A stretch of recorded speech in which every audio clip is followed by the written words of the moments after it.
Welcome to the Sensual Feminine Life podcast. I am your host, Jen Bagaiski, where I will take you on a deep dive into your own life so that hidden, hurting parts of your soul can be healed. This is a podcast about love, sex, pleasure, and relationships. You will learn how to feel safe, to truly love and connect with your body. Surrender to the desires and hungers of your soul and step into the beautiful, sensual, feminine, sexy, and powerful woman you were created to be. I believe deeply in my soul that sexuality is the missing key in personal growth and development. It is time to toss away all of the nonsense you have been taught about these taboo topics and heal your relationship to your sexuality. You can eliminate shame and guilt, own your sexy confidence, feel incredible in your skin, embrace the depths of exquisite pleasure, and have the deeply connected relationships you truly desire. Grab your cozy socks, pour yourself a glass of wine, get comfy, and let's get started. Hello, everyone, and welcome to the next episode of the Sensual Feminine Life podcast. And today we are going to talk about the topic of stop thinking and start feeling. And this was actually inspired by a book that was written by Pam Grout, and it's called Stop Thinking and Start Thanking.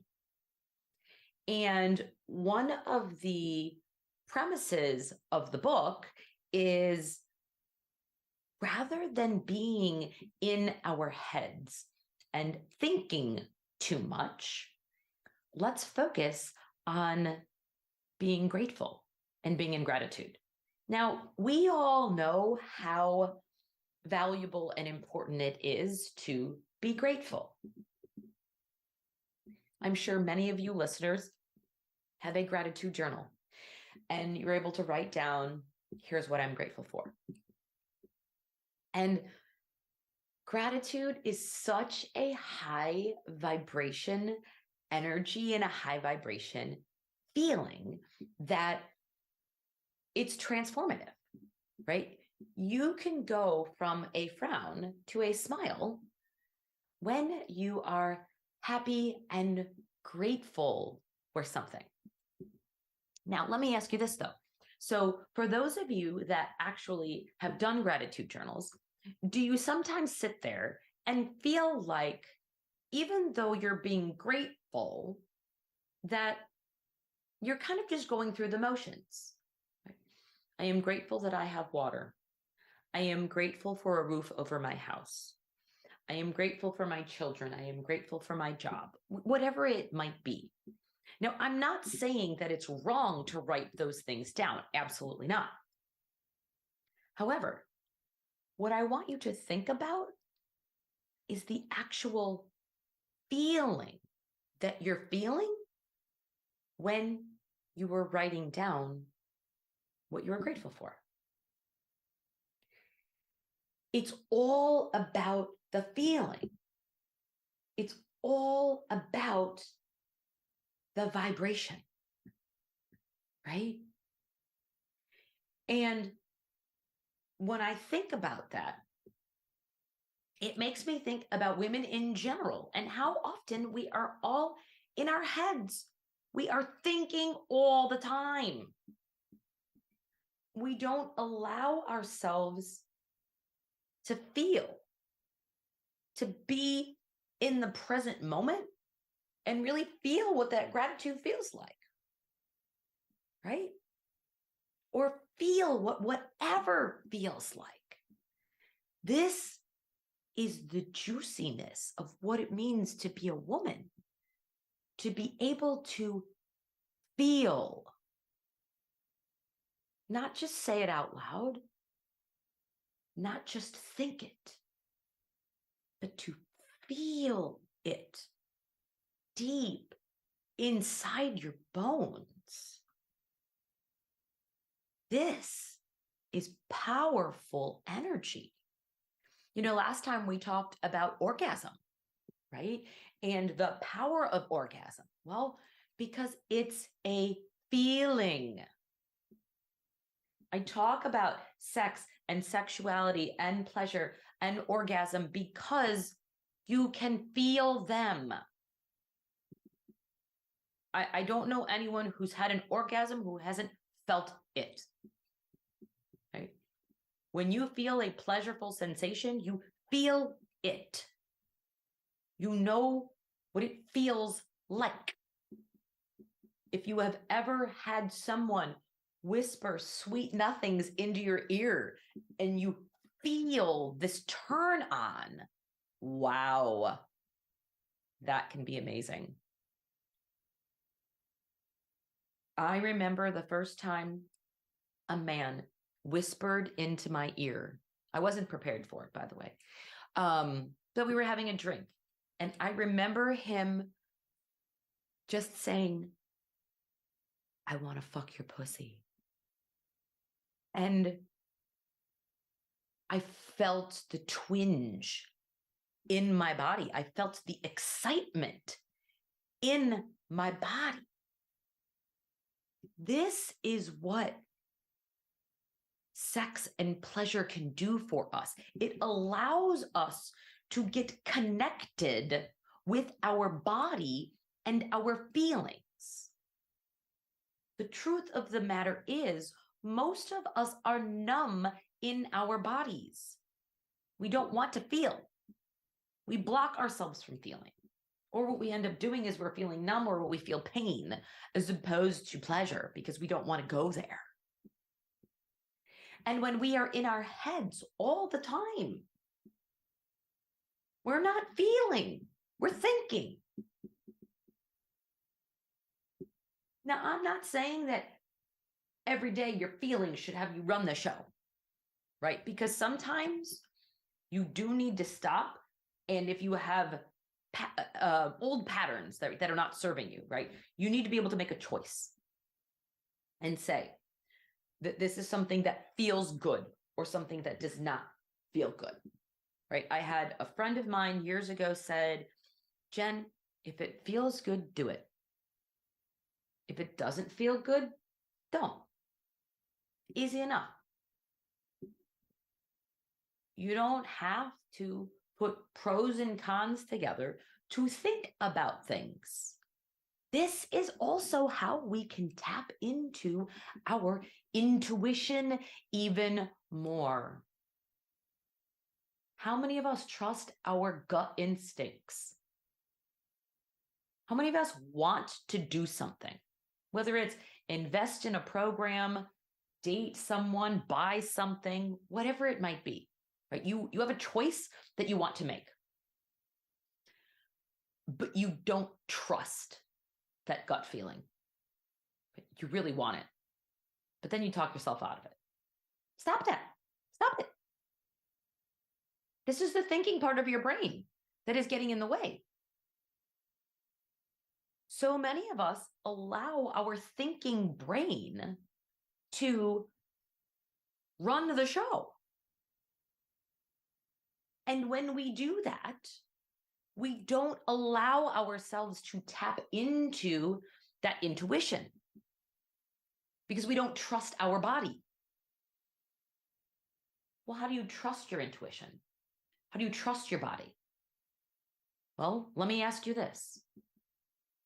How do you trust a person? How do you trust your best friend? How do you trust a partner? You build a relationship with them, right? They say or do things that help you to build that trust. It's the same thing with yourself, your body, and your spirituality.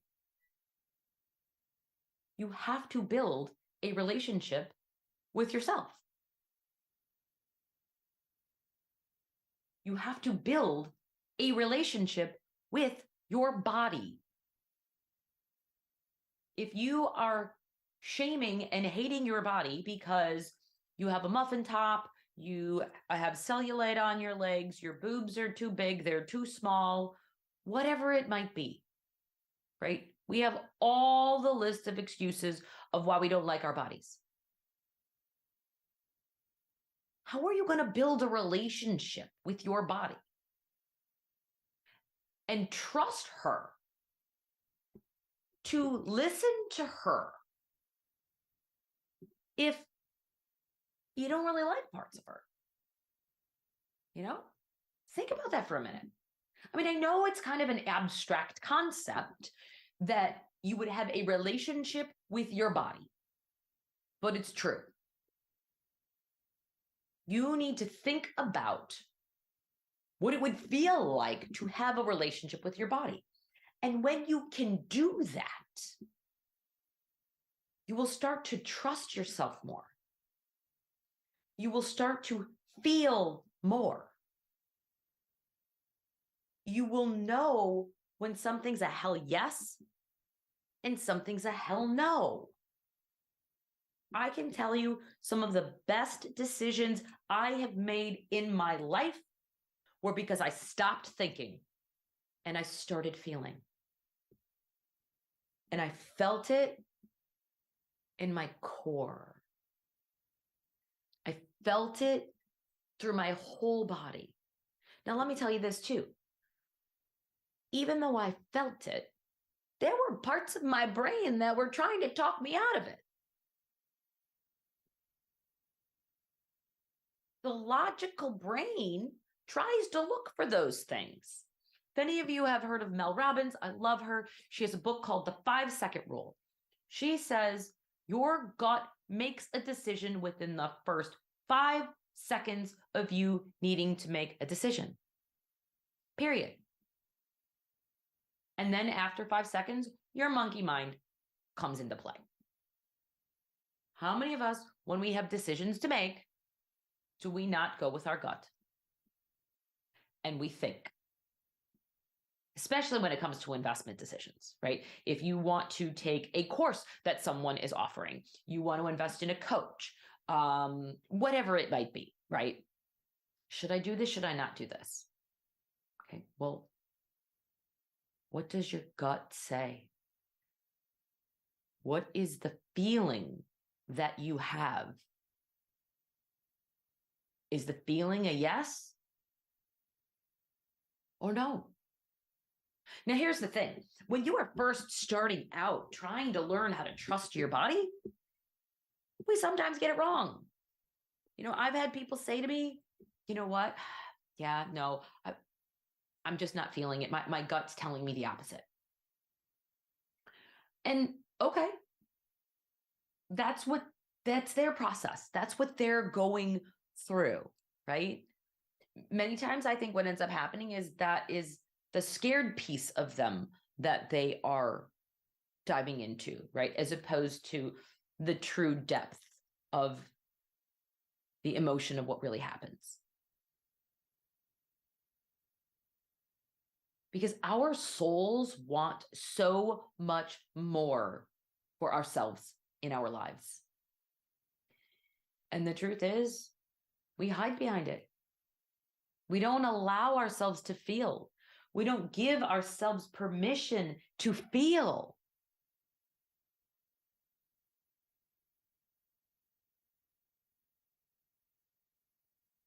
So how can we shift that? How can we start to create a relationship with our body so that we can feel more? This is why I talk so much about pleasure and connecting with the body. Because when you can have a relationship with your body, when you can connect with your body, you learn to feel.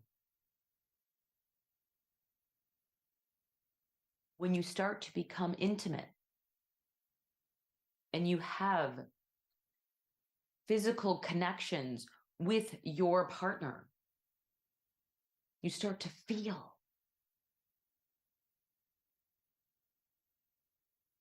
And when your body opens up to this sensation, a whole new world happens, ladies. A whole new world.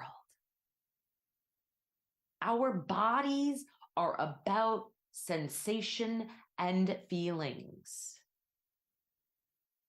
And I've got a whole other podcast episode that's like going on in my brain right now about what I want to talk about next. Because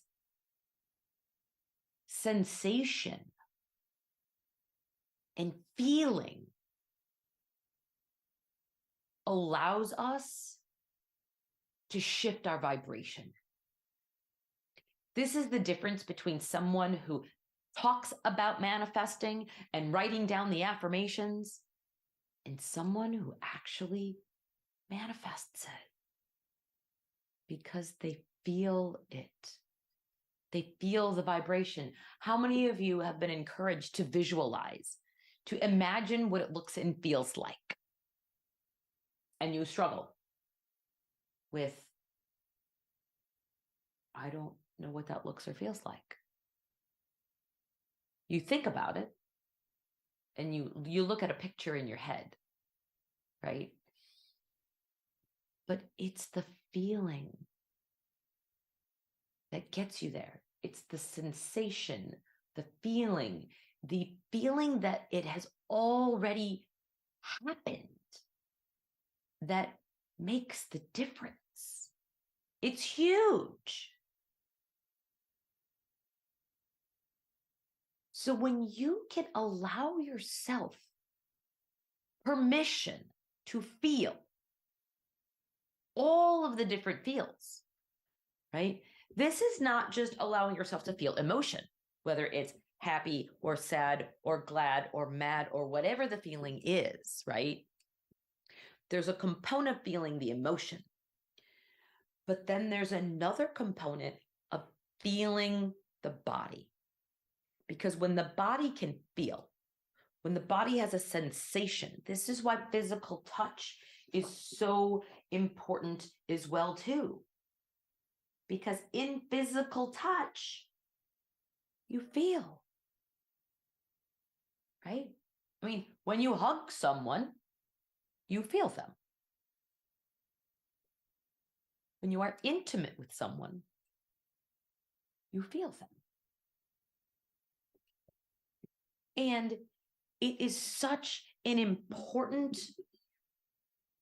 topic that we have not really been taught, right? We're taught in school, reading, writing, arithmetic, all that jazz. But I was never encouraged to take a course that taught me how to feel. This is one of the things that I do for the women in my programs, is allow you to feel safe, first of all. Safety is huge, right? Like, you've got to be able to feel safe in your body. If you don't feel safe in your body, you're not going to want to feel. I just want you to let that sink in for a moment. If your body doesn't feel safe, you are not going to allow yourself to open up, to feel. You're not going to want to feel pleasure.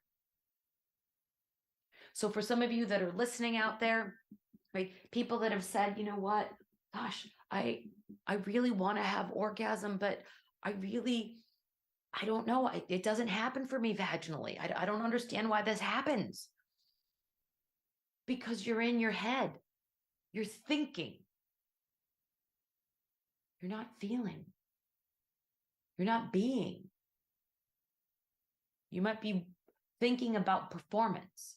You might be thinking about perfection. You might be thinking about your looks. You might be thinking about your kids who are downstairs or whatever it might be.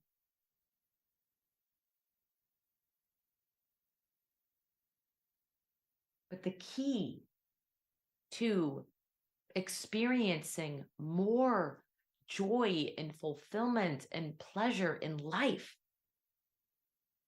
is to start feeling. Stop thinking about it and start feeling.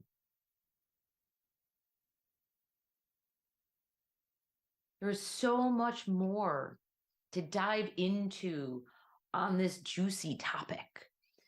But I hope that for now, you have this curiosity inside of you, right? On, well, what can you do to start feeling more, to start being more? One of the things that I've started doing is whenever I have a dance performance, I write down 3 words of how I intend to feel when I have that experience. And it has been amazing what has shown up for me. I've started to do that on a daily basis. How do I want to feel today? What are the top 3 feelings that I want to feel today? Do that for yourself. Try it out. See if it works. I actually wrote a post on it, I don't know, a month or so ago. And I had a lot of people comment on it and thought, hey, this is really cool. This is a great idea. It's something very simple. But bring that to your awareness. Do you even know if you're feeling? Ooh, that's an interesting question. Are you so busy going through the motions that what you feel is numb? You feel like a zombie. You feel tired. You feel exhausted. It's okay to notice those things. Because when you notice it, then you can shift it. So I encourage you to open up your mind and your body to feeling more, to allow yourself to be open to the possibilities of what connecting with your body and your sensuality and your physical feelings are. And when you do that, I promise you that you will start to see magnificent changes in your life. Thank you so much for listening to the Sensual Feminine Life podcast. I'm your host, Jen Bagaisky. If you have enjoyed what you heard today, be sure to hit the follow button so you don't miss future episodes. And leave a review to help reach other passionate women like you know they are not alone in this journey to experiencing thriving relationships, exquisite pleasure, and sexy confidence. If you have felt a calling to take this work to a deeper level, this is your sacred invitation to join my free Facebook group, The Sensual Feminine Life, or schedule a heart-to-heart with me to learn more about how you can take this work to the next level and say yes to your pleasure and your desire.